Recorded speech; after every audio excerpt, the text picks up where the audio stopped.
Test 4. You will hear a number of different recordings and you will have to answer questions on what you hear. There will be time for you to read the instructions and questions, and you will have a chance to check your work. All the recordings will be played once only. The test is in 4 sections. At the end of the test, you will be given 10 minutes to transfer your answers to an answer sheet. Now turn to Section 1.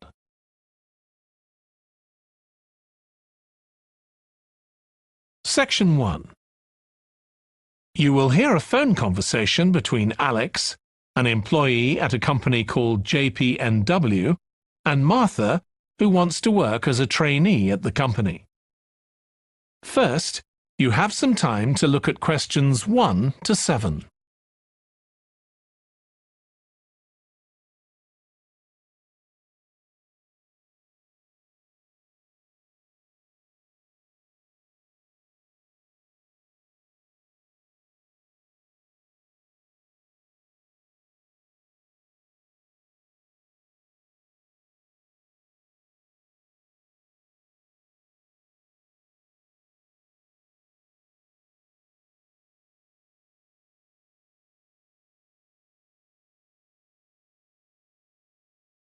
You will see that there is an example that has been done for you.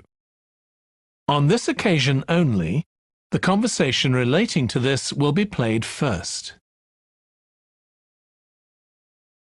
Hi, Alex. It's Martha Clines here. James White gave me your number. I hope you don't mind me calling you.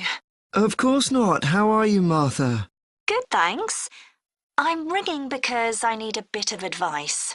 Oh yeah, what about? The training you did at JPNW a few years ago, I'm applying for the same thing. Oh right, yes, I did mine in 2014. Best thing I ever did, I'm still working there.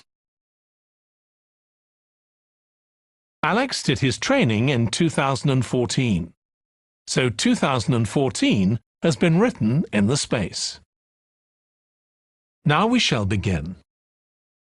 You should answer the questions as you listen because you will not hear the recording a second time. Listen carefully and answer questions 1 to 7. Hi, Alex. It's Martha Clines here. James White gave me your number. I hope you don't mind me calling you. Of course not. How are you, Martha? Good, thanks. I'm ringing because I need a bit of advice. Oh yeah, what about? The training you did at JPNW a few years ago, I'm applying for the same thing. Oh right, yes, I did mine in 2014. Best thing I ever did, I'm still working there. Really? What are you doing? Well, now I work in the customer services department, but I did my initial training in finance. I stayed there for the first 2 years and then moved to where I am now. That's the same department I'm applying for. Did you enjoy it? I was pretty nervous to begin with. I didn't do well in my exams at school, and I was really worried because I failed maths. But it didn't actually matter because I did lots of courses on the job. Did you get a diploma at the end of your trainee period? I'm hoping to do the one in business skills. Yes, that sounds good. I took the one on IT skills, but I wish I'd done that one instead. OK, that's good to know. What about the other trainees? How did you get on with them?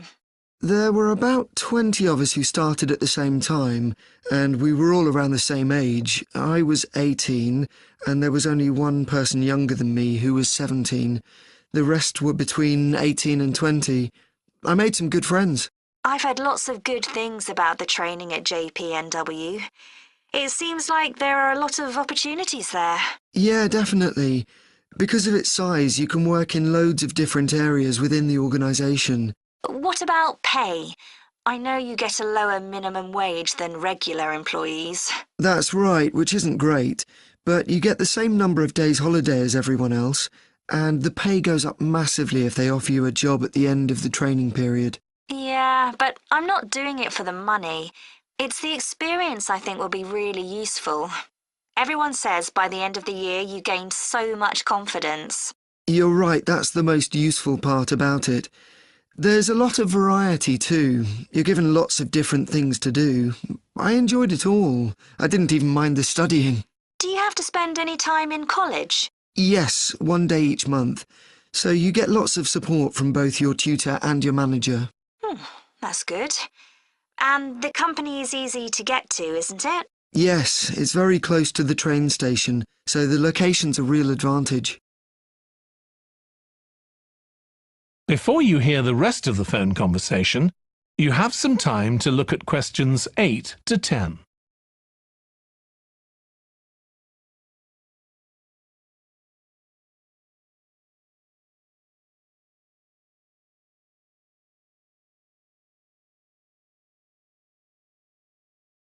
Now listen and answer questions 8 to 10. Have you got a date for your interview yet? Yes, it's on the 23rd of this month. So long as you're well prepared, there's nothing to worry about. Everyone's very friendly. I am not sure what I should wear. What do you think? Nothing too casual, like jeans, for example. If you've got a nice jacket, wear that with a skirt or trousers. OK, thanks. Any other tips? Well, I know it's really obvious, but arrive in plenty of time. They hate people who are late.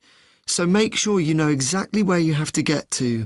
And one other useful piece of advice my manager told me before I had the interview for this job is to smile. Even if you feel terrified, it makes people respond better to you. I'll have to practice doing that in the mirror. Yeah, well, good luck.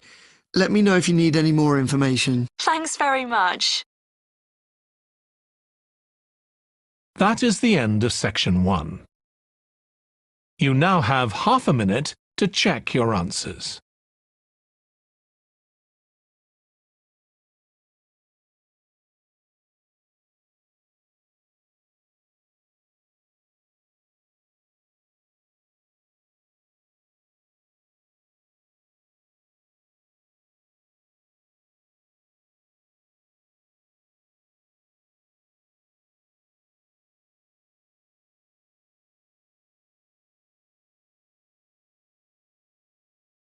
Now turn to section 2.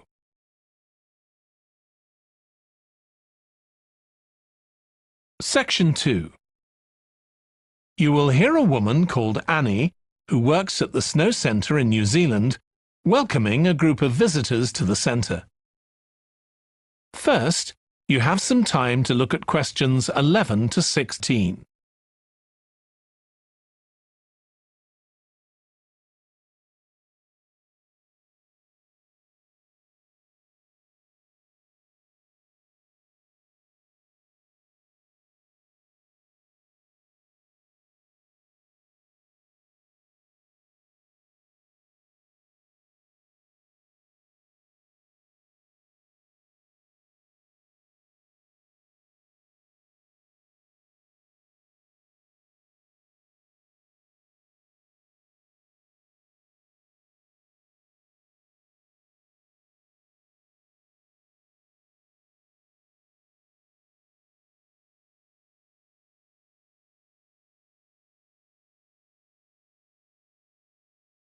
Now listen carefully and answer questions 11 to 16.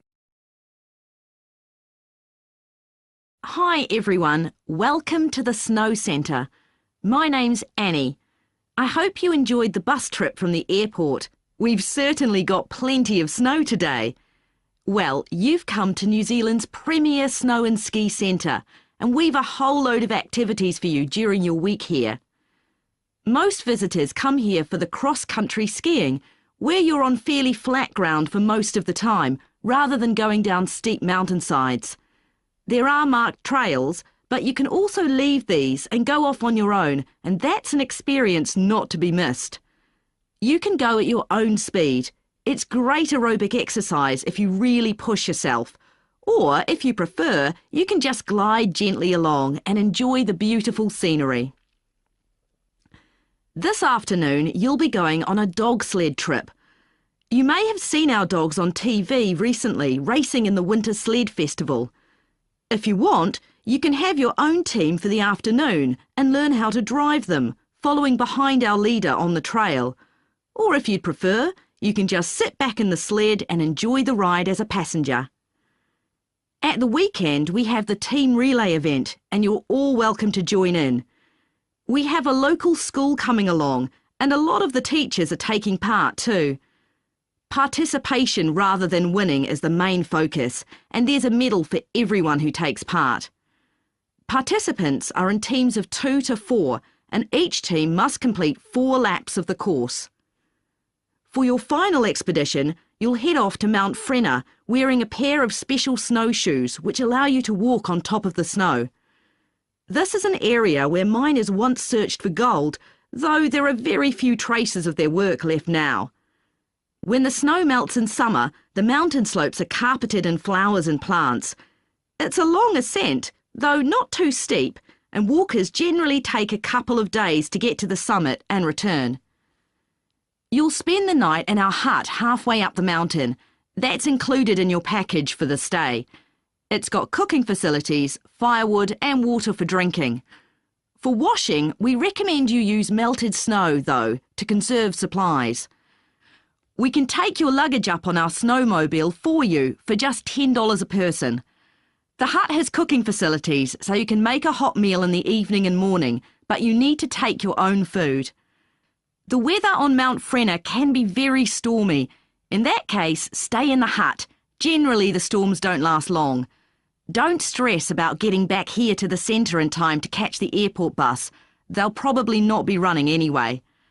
We do have an emergency locator beacon in the hut, but only use that if it's a real emergency, like if someone's ill or injured. Before you hear the rest of the talk, you have some time to look at questions 17 to 20.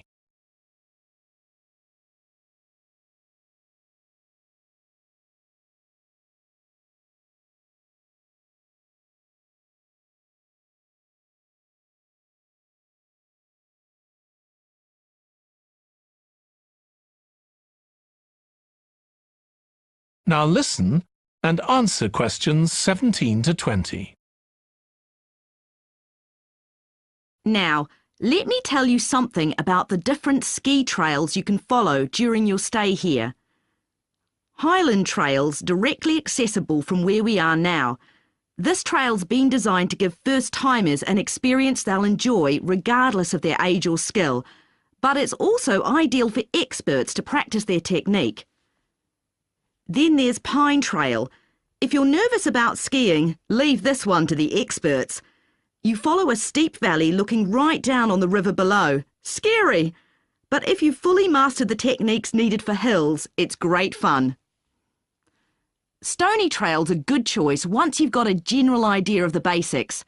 There are 1 or 2 tricky sections, but nothing too challenging.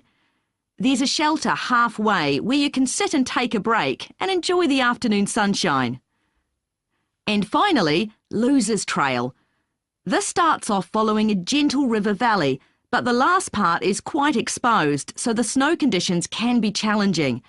If it's snowing or windy, check with us before you set out to make sure the trail's open that day.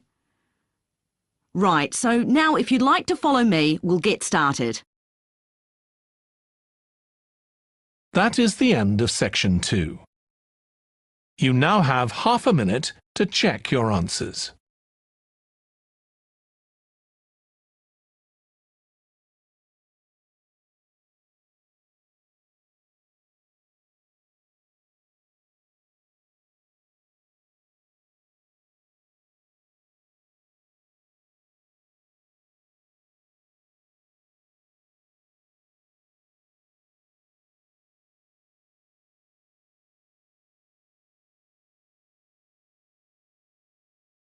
Now turn to section 3.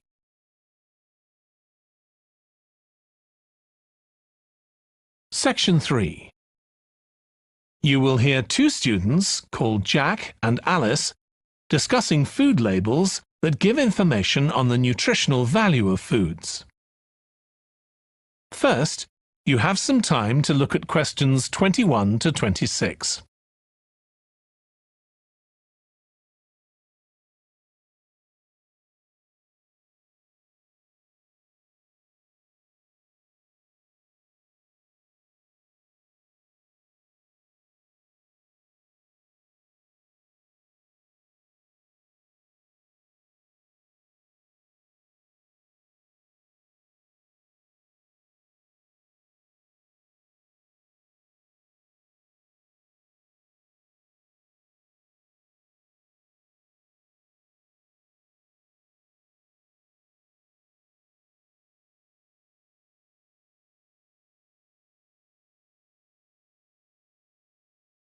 Now listen carefully and answer questions 21 to 26. I still got loads to do for our report on nutritional food labels. Me too. What did you learn from doing the project about your own shopping habits? Well, I've always had to check labels for traces of peanuts in everything I eat because of my allergy. But beyond that, I've never really been concerned enough to check how healthy a product is. This project has actually taught me to read the labels much more carefully. I tended to believe claims on packaging like low in fat, but I now realise that the healthy yoghurt I've bought for years is full of sugar and that it's actually quite high in calories.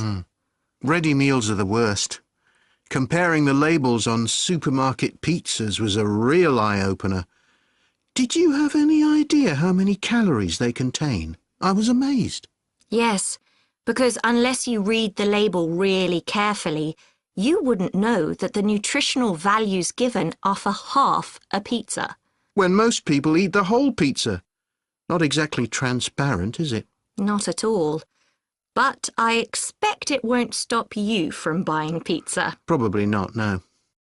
I thought comparing the different labelling systems used by food manufacturers was interesting.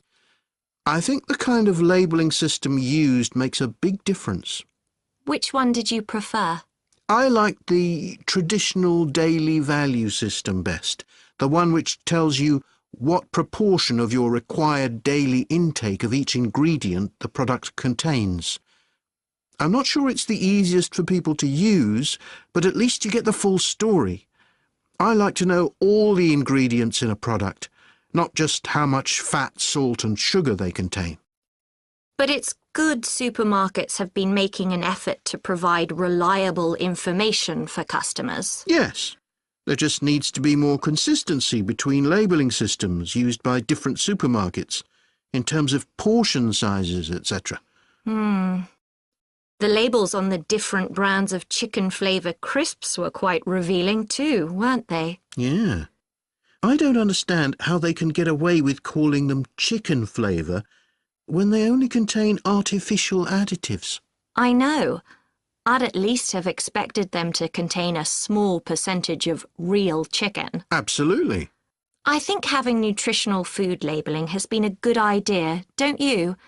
I think it will change people's behaviour and stop mothers, in particular, buying the wrong things. But didn't that study kind of prove the opposite? People didn't necessarily stop buying unhealthy products. They only said that might be the case. Those findings weren't that conclusive, and it was quite a small-scale study. I think more research has to be done. Yes, I think you're probably right. Before you hear the rest of the discussion, you have some time to look at questions 27 to 30.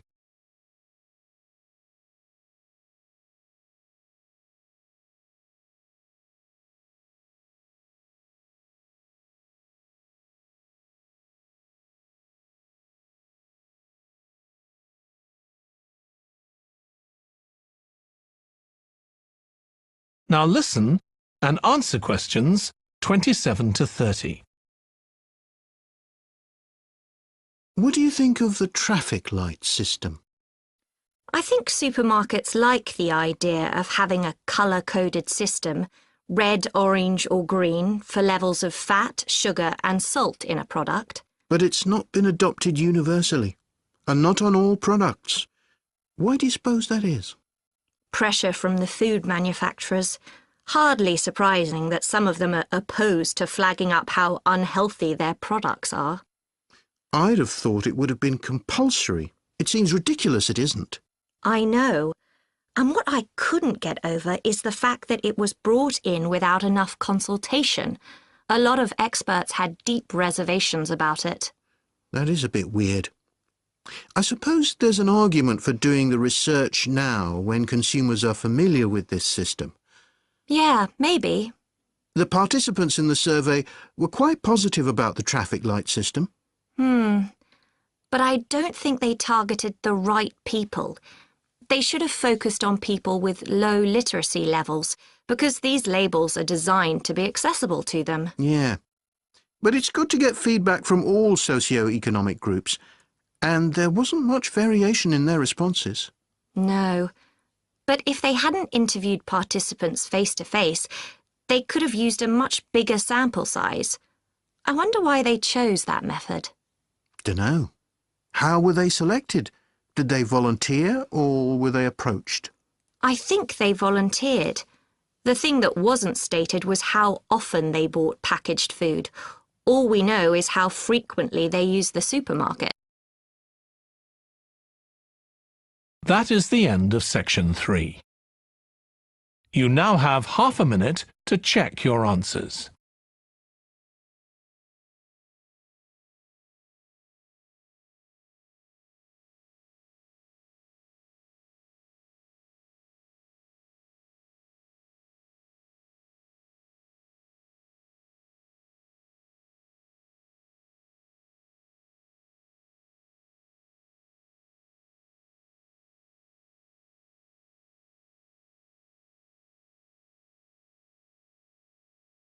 Now turn to section 4.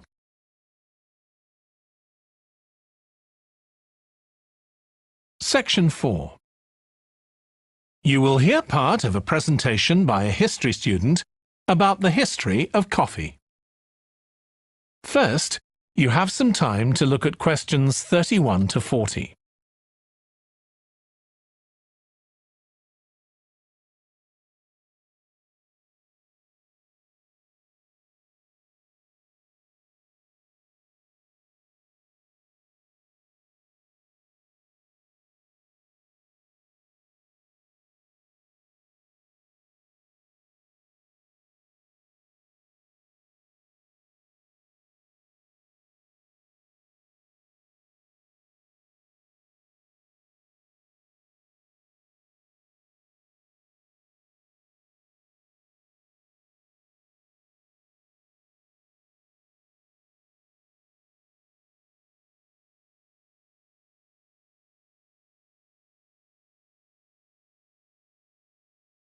Now listen carefully and answer questions 31 to 40.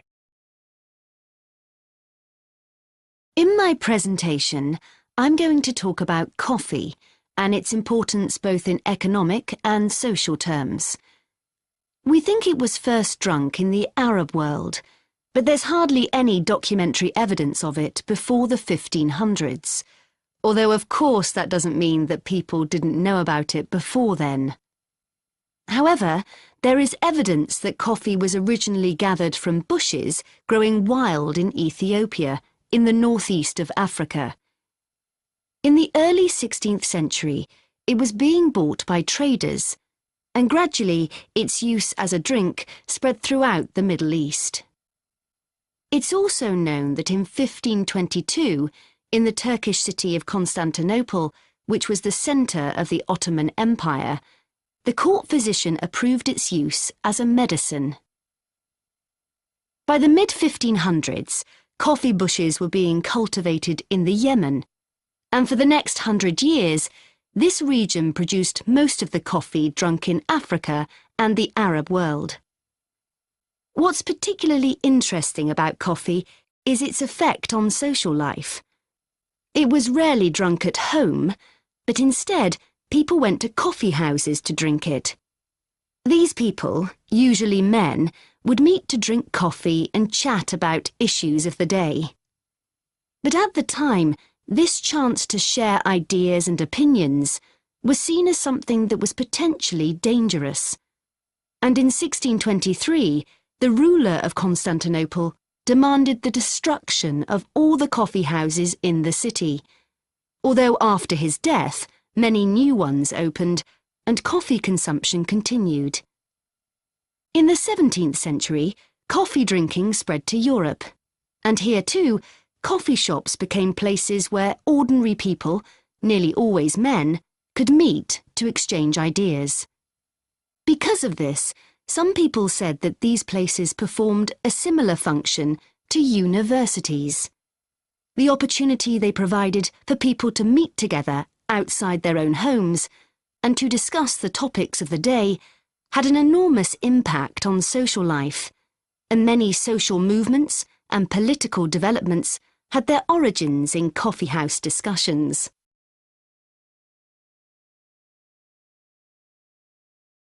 In the late 1600s, the Yemeni monopoly on coffee production broke down, and coffee production started to spread around the world, helped by European colonization.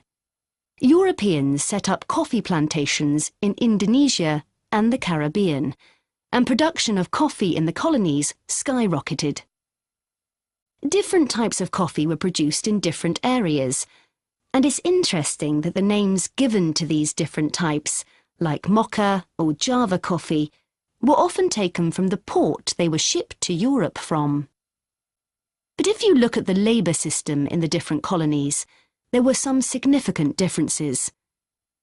In Brazil and the various Caribbean colonies, coffee was grown in huge plantations, and the workers there were almost all slaves. But this wasn't the same in all colonies. For example, in Java, which had been colonised by the Dutch, the peasants grew coffee and passed a proportion of this on to the Dutch, so it was used as a means of taxation. But whatever system was used, under the European powers of the 18th century, coffee production was very closely linked to colonisation. Coffee was grown in ever-increasing quantities to satisfy the growing demand from Europe, and it became nearly as important as sugar production, which was grown under very similar conditions. However, coffee prices were not yet low enough for people to drink it regularly at home, so most coffee consumption still took place in public coffee houses, and it still remained something of a luxury item. In Britain, however, a new drink was introduced from China and started to become popular, gradually taking over from coffee, although at first it was so expensive that only the upper classes could afford it. This was tea, and by the late 1700s it was being widely drunk. However, when the USA gained independence from Britain in 1776, they identified this drink with Britain, and coffee remained the preferred drink in the USA, as it still is today. So, by the early 19th century, coffee was already being widely produced and consumed. But during this century, production boomed, and coffee prices started to fall. This was partly because new types of transportation had been developed, which were cheaper and more efficient. So now, working people could afford to buy coffee. It wasn't just a drink for the middle classes. And this was at a time when large parts of Europe were starting to work in industries. And sometimes this meant their work didn't stop when it got dark. They might have to continue throughout the night. So the use of coffee as a stimulant became important. It wasn't just a drink people drank in the morning for breakfast. There were also changes in cultivation. That is the end of section 4. You now have half a minute to check your answers.